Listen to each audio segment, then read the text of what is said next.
القصة ديالنا الثالثة والأخيرة ديال واحد الفريق الكرة التايلاندي فيهم 12 لاعب ومعاهم المدرب ديالهم. الأعمار ديالهم كتراوح بين 15 حتى 17 عام. واحد النهار المدرب ديالهم دار معاهم واحد الرحلة استكشافية لواحد الكهف، ومشاو دخلوا للكهف وبقاو كيستكشفوا الكهف ومغرقين وسط الكهف.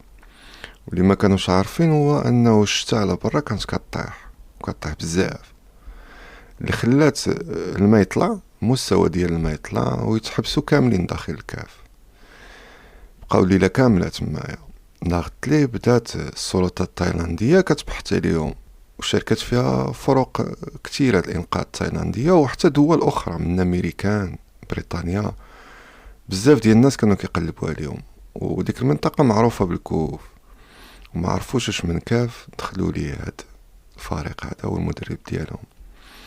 البحث خدا ايام طويلة، ومستوى ديال الماء غادي كيرتفع شوية بشوية، وهادشي خلق واحد حالة حزن عند العائلات والناس اللي كيتسناو اي خبر مفرح على الدراري ديالهم اللي مختفين. من بعد تقريبا 10 ايام قدروا ان فريق الانقاذ يلقاو 12 اللاعب والمدرب ديالهم احياء داخل الكهف، بداو كيوصلوا لهم الماكله والتجهيزات الطبيه. بحقاش الاخراج ديالهم كان في ديك الوقيته صعيب، لان من المستوى ديال الماء كان مرتفع بزاف.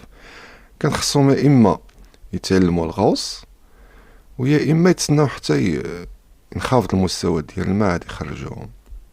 هاد الخبر اللي خلى الشعب التايلاندي والعائلات ديال الدراري كاملين يفرحوا.